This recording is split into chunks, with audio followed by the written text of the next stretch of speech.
Amigos queridos, reunidos em nome de Jesus, nosso bom e amado Mestre, nos curvamos diante da grandeza do seu amor, Senhor, e te pedimos humildemente amparo e proteção a todos nós. Que a vossa misericórdia alcance as dores lancinantes dos homens da terra, que nesta hora oferecem os testemunhos de sacrifícios. Nós outros, Senhor, agradecidos pelas oportunidades redentoras do caminho, dizemos uma vez mais: eis-me aqui, Senhor. Faça-nos instrumentos dignos para que seu Evangelho na terra seja o farol a iluminar os nossos caminhos.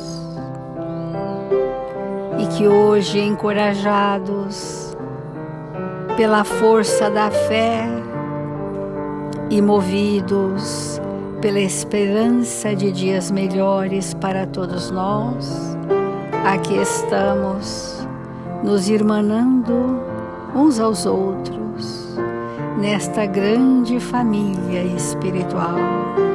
Amigos, irmãos de jornada, companheiros da primeira hora, caminhemos juntos, confiantes, esperançosos, e que o bom ânimo nos envolva em todos os nossos desafios. Ampara-nos, Senhor, para que possamos nesta manhã luminosa iniciar as reflexões do Evangelho. Obrigada, Senhor Jesus. Obrigada, amigos queridos. E que assim seja, Mestre.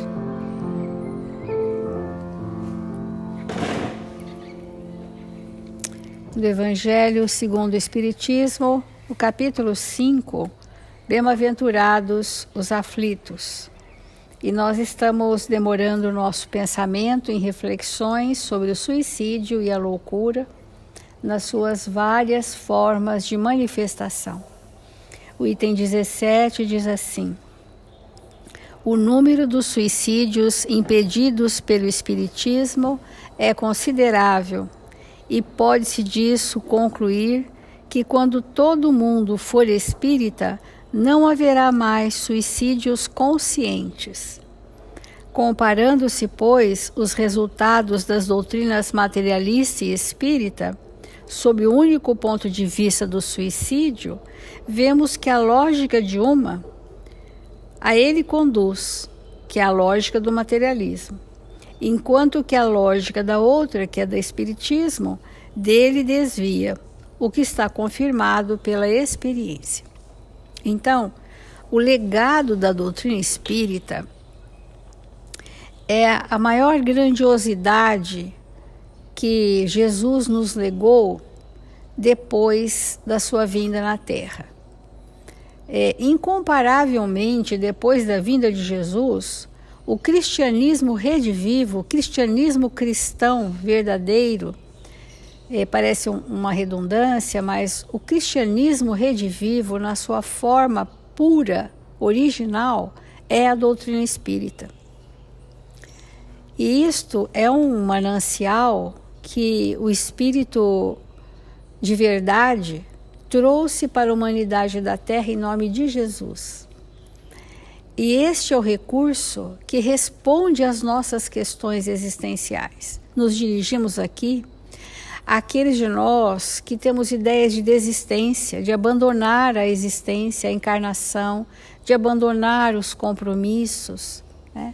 De romper com a realidade, de buscar situações extasiantes para também fugir, não existir, não estar, não viver. Essa recusa reencarnatória, uma das maiores recusas reencarnatórias que o espírito faz é o suicídio. Então nós temos várias gradações de recusa reencarnatória. Quando eu me deprimo muito e deixo de viver a vida, eu estou fazendo uma recusa reencarnatória, eu estou rompendo com aquela existência. Quando eu enlouqueço, entorpecida pelas ilusões, eu rompi com a realidade, isso é uma recusa reencarnatória. Quando eu desvio sobremaneira dos compromissos super explícitos que a vida me oferece, e eu os evito e rompo com eles, é uma recusa reencarnatória. Então a recusa reencarnatória é uma forma de desistência da vida física. É uma forma de nós não estarmos, pensando estar, não estarmos na existência. Pensando viver, só existimos, porque ficamos na sobrevivência do corpo, muito rudimentarmente, àqueles de nós que também mutilam o seu próprio corpo, se destruindo progressivamente, a isso chamamos também recusa reencarnatória. Então o espírito que traz a temática da recusa reencarnatória, não quero viver, não quero me relacionar, não quero existir, estou ruim, vou me ensimesmar, vou romper com a realidade, são espíritos tendentes a desistir da vida física. Então, nós precisamos compreender como que a doutrina espírita pode nos tirar disso, porque tem soluções para essas questões, né? Obviamente que tudo é na pauta do respeito ao livre-arbítrio do outro, porque o livre-arbítrio é soberano em nossa vida. Mas se tudo nós fizermos por nós mesmos, não é alguém que fará por nós, muito embora alguém possa nos socorrer, nós precisamos fazer por nós mesmos, né? Então a gente vai refletir numa página do Palavras de Vida Eterna, que se chama Existimos. Uma pergunta que a gente sempre faz às pessoas que nos chegam, a pergunta é assim: o que é a vida para você? Uma pergunta simples. O que é a vida para você? E a maioria, frequência altíssima das respostas são evasivas, são cópias do que alguém já falou, mas que eu não penso sobre isso, e revela que nós nada sabemos sobre o que é a vida para nós. O que é a vida para você, pontinhos? O que significa a vida para você? E o que significa a vida está relacionado com o móvel das minhas paixões. O que move as minhas escolhas é o significado que eu dou à minha vida. Muitas pessoas dizem a vida é só sofrimento. A vida vou empurrando de qualquer jeito. O que significa a vida? Eu não sei nem para que eu vivo. Para que eu vivo? Eu nem pedi para nascer. Muitas pessoas dizem isso. E aqueles de nós que estamos, juntos, não sabemos o que significa a vida para mim. Porque a vida, alguns falam conceitos genéricos. Estou aqui para progredir, todos estamos. Estou aqui para aprender a amar, todos estamos. Estou aqui para aprender a perdoar, todos estamos. Mas em específico, o que move as minhas ações? E se eu perguntar também qual a finalidade útil da minha existência na Terra? Precisamos ter respostas para isso. E se acrescentarmos ainda qual o objetivo existencial, qual é a temática que você trouxe para atingir o seu maior objetivo nessa encarnação? Se o espírito não tiver alguém que o socorra a esclarecer estas respostas existenciais, ele vai continuar no intento de pôr fim à própria vida. Vai continuar. Então vamos vendo nessa recusa reencarnatória quantas sutilezas de ações existem que estão denunciando que estamos abreviando a vida física. Então a vida é a vida do espírito, que sempre existiu e não sofre solução de continuidade. A vida é eterna. O que nós temos nesse parâmetro de vida, nós temos existências. Essas existências, que são as reencarnações, são ciclos evolutivos. Em cada existência, eu faço um ciclo evolutivo. Eu atinjo ou não, bem ou mal, o objetivo maior da minha existência na Terra. O objetivo maior da minha existência na Terra é o socorro a minhas culpas, aos meus desatinos, que outrora foram desatinos que geraram culpas inconfessáveis, e Deus, na sua justiça de amor, nos concede uma existência onde, se nós a cumprirmos com satisfação e bem-estar, com sacrifício e lutas, com coragem e bom ânimo, nós saneamos todas as culpas do nosso passado, adquirindo sobre essas culpas novas responsabilidades morais. Mas alguém tem que caminhar conosco. Alguém tem que pegar em nossas mãos. Alguém tem que estar conosco ombreando, para que eu possa me escorar nas suas obras, que ainda não são minhas, mas que já me permeiam, que já me vitalizam. E para isto, no planejamento reencarnatório, teremos aqueles que serão para nós os sinalizadores do que seja viver a vida do Espírito. Emmanuel diz assim: vim para que tenhais vida, e vida em abundância. É Jesus segundo João, capítulo 10. Vim para que tenhais vida em abundância, tenhais a vida eterna, porque Jesus disse: eu sou a vida eterna. Eu vim mostrar que o Espírito só vive, seja encarnado, seja desencarnado, numa existência ou outra existência, mas que este viver está relacionado ao real aproveitamento daquilo que esta existência me oferece. Se eu tiver recusas reencarnatórias, eu não estou aproveitando o que seja viver a vida em abundância. Eu estou apenas existindo.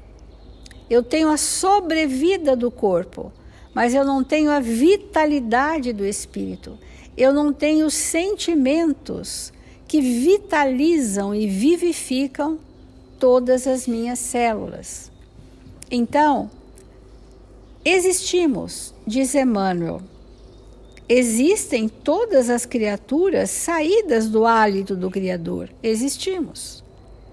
A pedra existe, a planta existe, o animal existe.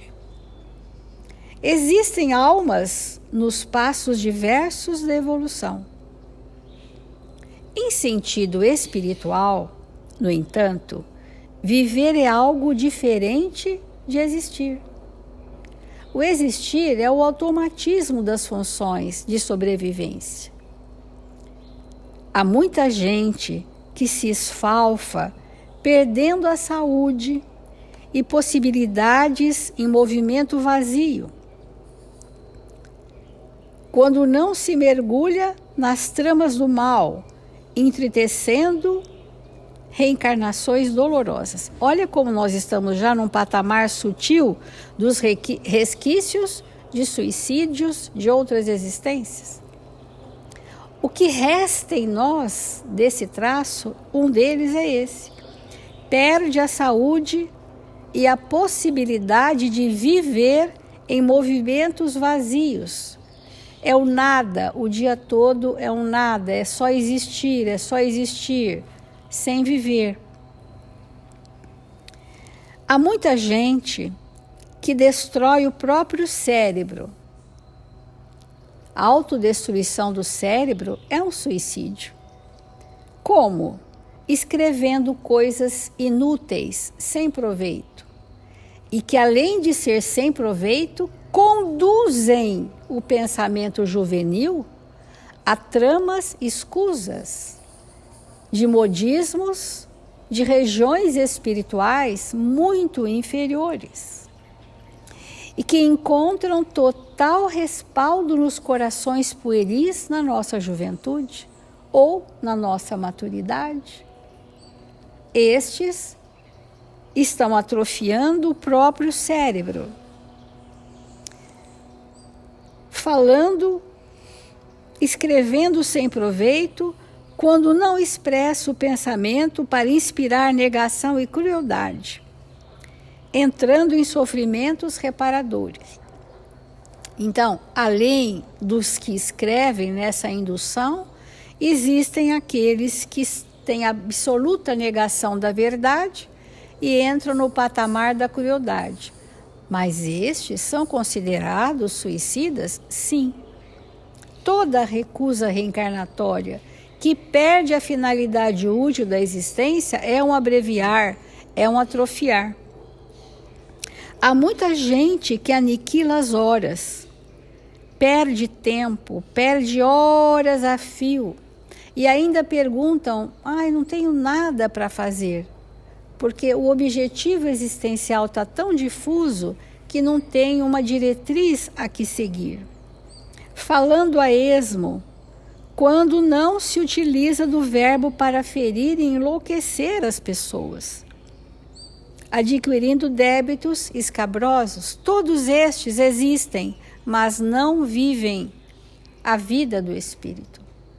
A vida precisa ter uma qualidade de progresso, de evolução.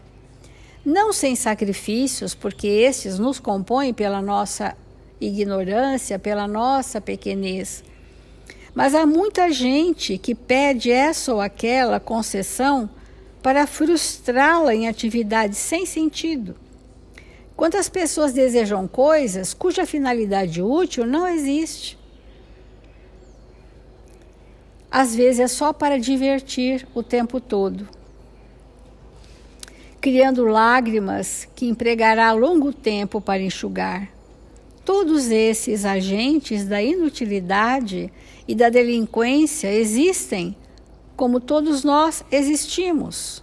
Só existem, sobrevivem nesse marasmo que gerou para nós um estado coletivo na humanidade. Um estado de padrões de pensamentos e comportamentos coletivos dissociados da lucidez da razão. Portanto, existem, mas não vivem. Emmanuel traz para nós que são mortos vivos aqueles que só existem. E diz Jesus: acorda tu que dormes, porque é um sono torporoso e altamente contagiante, que anula a vida, a pujança da vida, para um existir nulo de possibilidades, de progresso, de realizações, de construções de sentimentos. Então vamos refletir.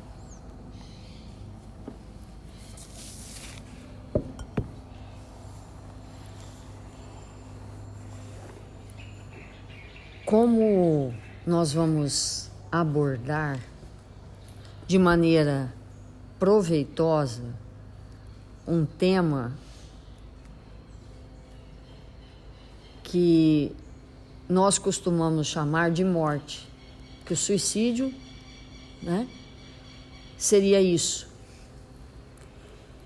Mas Esse item, ele é aberto sobre o amparo de Jesus para nos esclarecer que realmente aquele espírito que se torna espírita jamais em tempo algum, sobre nenhuma condição, vai se suicidar.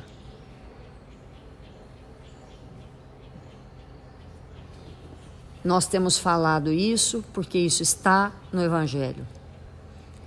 E, de novo, nós sabemos que não basta nós sermos simpatizantes, concordarmos com as ideias.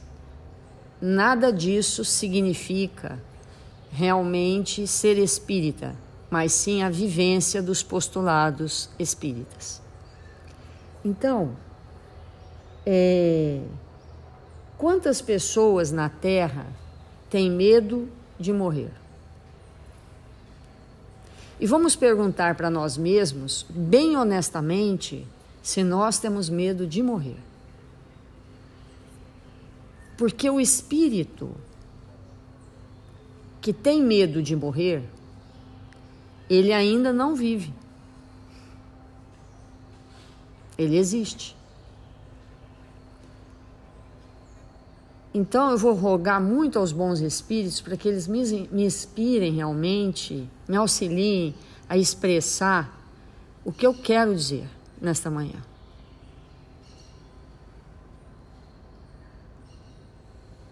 Quando Deus nos criou como princípios inteligentes, para sempre, para nós, haveria vida.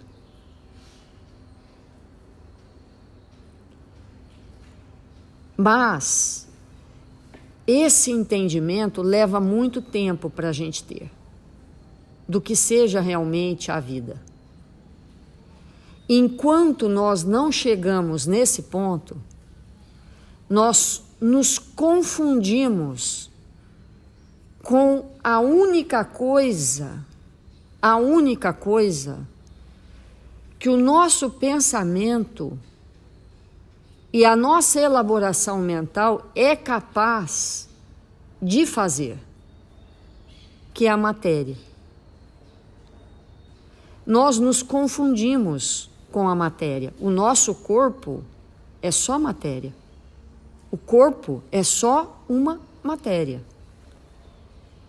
Quando a gente diz assim, eu perdi um carro, ou eu comprei um carro, nós estamos falando da matéria. E quando nós nos desesperamos porque algo material desaparece,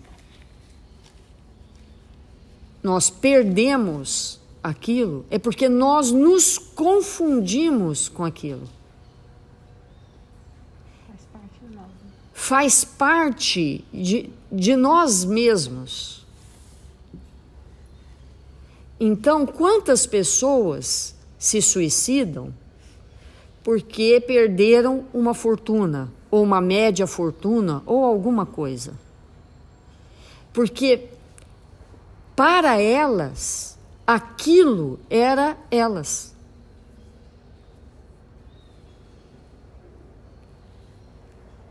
Então,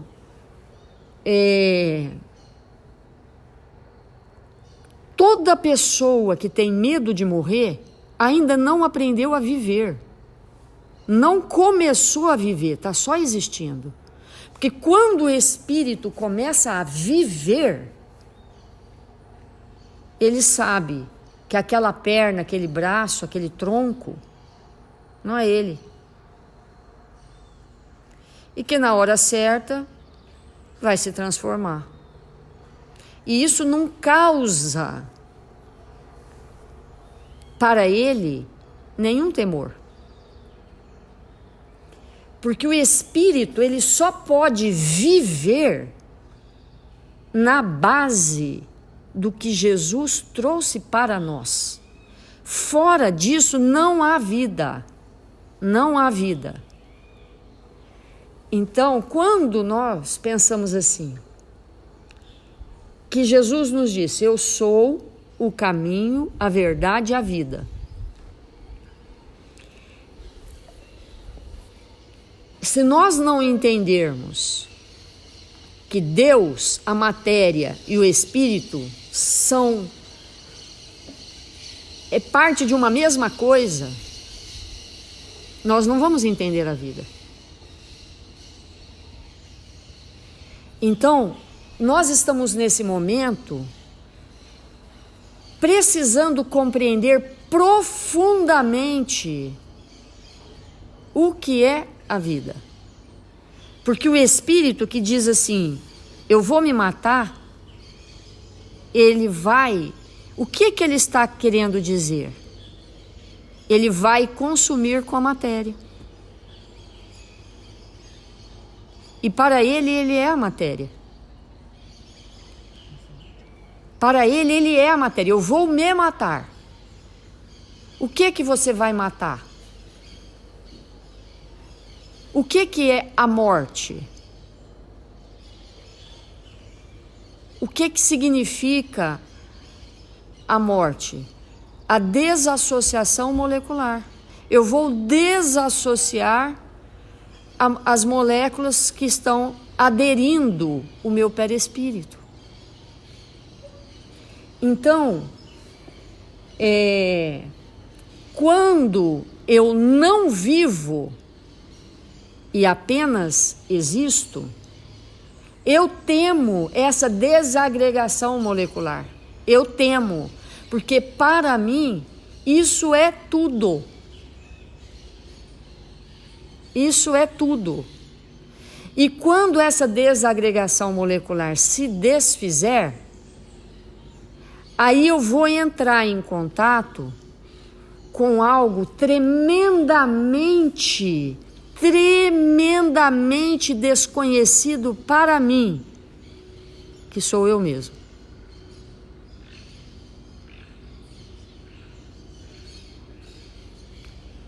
Então, nós estamos refletindo que vamos precisar dar um stop no que nós estamos falando e rever conceitos muito profundos do que seja a vida. Qual é a concepção que nós temos de vida? Quando a doença chega e a gente desespera, o que isso significa? O espírito não chegou no ponto de compreender ainda o que é a vida. Então, o corpo adoeceu, eu enlouqueço. Quantas pessoas se matam, suicidam-se, porque descobrem uma enfermidade grave? Deixa então eu antecipar. E a eutanásia?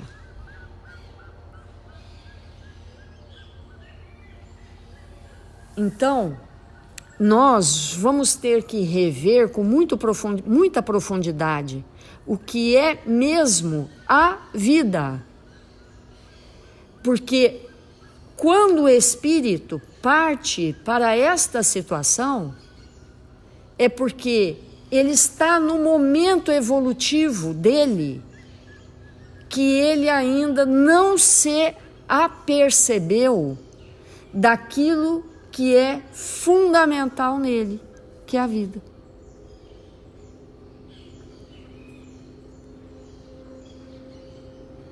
Esse movimento que nós vamos precisar fazer conosco para sairmos desta existência no tempo certo, quando o fluido vital se esgotar, tendo feito profundo entendimento sobre a vida, sobre o espírito que somos. e nunca mais nos confundirmos com a fazenda que nós temos, com a conta bancária que nós temos, ou com a estrutura física que nos compõe. Nada disso é vida.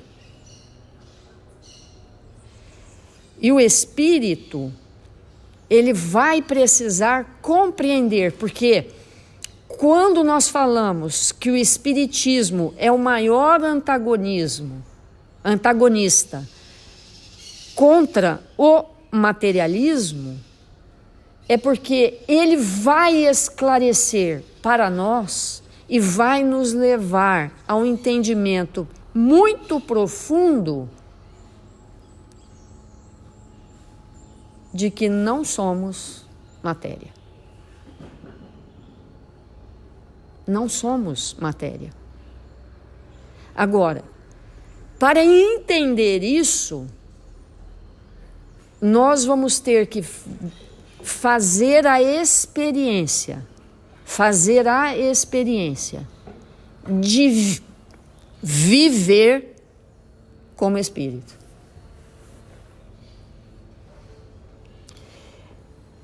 Quando eu me desequilibro com qualquer coisa que é material, é porque naquela hora eu me confundo com aquilo. Penso ser aquilo. Aquilo é parte de mim. É parte de mim.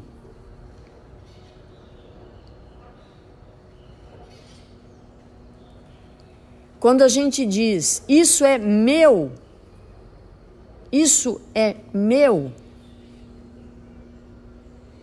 é o extremo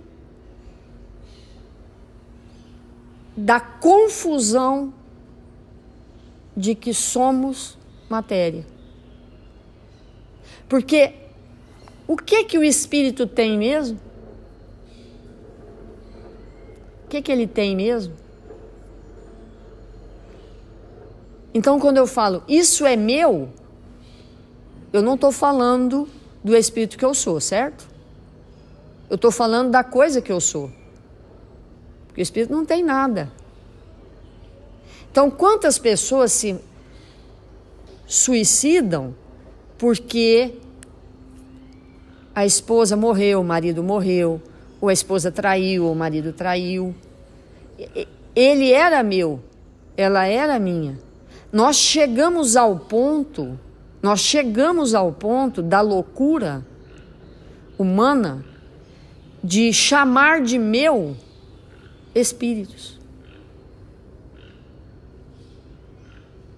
Não nos contentamos de chamar de meu coisas. Aí vamos chamar espíritos. É o máximo da loucura do ser humano. Porque nesse patamar, o espírito ainda não se interessou pelo ser que ele é. Não se interessou por Deus. Não se interessou por nada, vezes nada, multiplicado por nada, que não seja a matéria.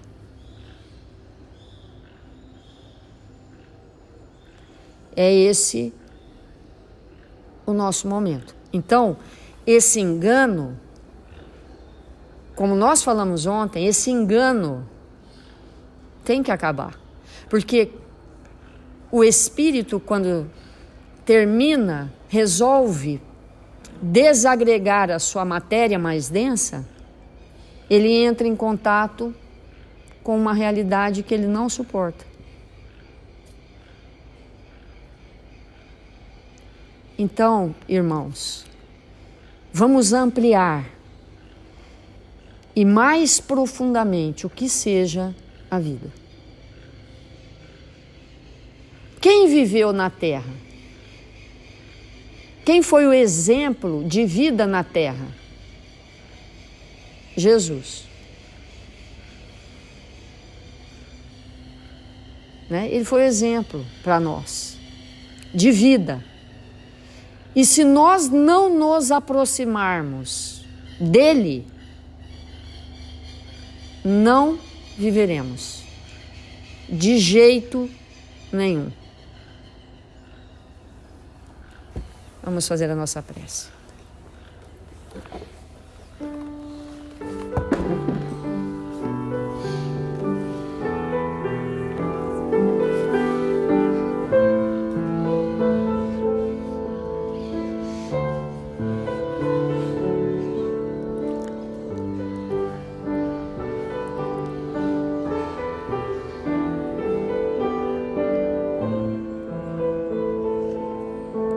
Senhor Jesus,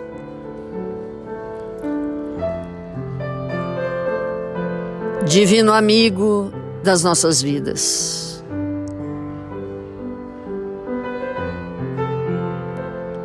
nós nos encontramos aqui, desejosos de sentir a sua presença, de seguir o caminho que o Senhor traçou para nós. Rogamos, Mestre, que o Senhor nos fortaleça, para que possamos olhar para nós mesmos e vivermos como espíritos que somos. Mil vezes obrigado, Senhor, pela sua presença, pelo seu amor, pelos teus ensinamentos, por ser para nós o caminho, a verdade e a vida.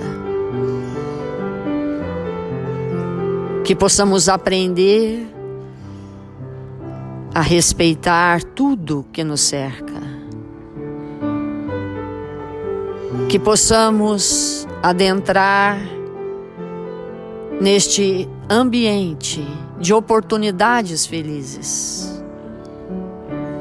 para angariarmos forças e nos tornarmos espíritos lúcidos a realizar o que viemos fazer na Terra, construindo a nós mesmos.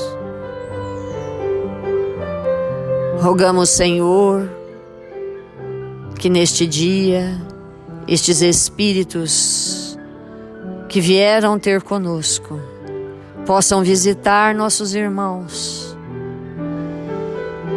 que partiram desta existência de maneira equivocada, buscando no suicídio a solução para os seus dramas. Que Deus, nosso Pai, possa envolvê-los com extremada misericórdia, renovando suas forças mais íntimas, conduzindo-os a ambientes seguros. E rogamos, Senhor, por aqueles irmãos que atentaram contra a sua existência e ainda não partiram, que igualmente possam ser visitados pela pleiade de espíritos que aqui presente se encontra, que possam ser amparados e socorridos. Que essas ideias perniciosas sejam demovidas e que eles possam encontrar um significado para suas existências e viverem como o Senhor nos ensinou. Rogamos a Ismael que todos nós brasileiros possamos ocupar o nosso lugar junto daqueles que o Pai nos ofereceu para que pudéssemos trabalhar em seu nome. Que sejamos amigos dos amigos, que sejamos, Senhor, espíritos honestos, operosos no bem, para que esta pátria seja a pátria do Cruzeiro, a pátria do Evangelho, a pátria, Senhor, onde todos nós iremos vivenciar as tuas lições, exemplificando para o mundo todo as tuas lições. Que o Senhor nos abençoe e nos fortaleça, hoje e sempre.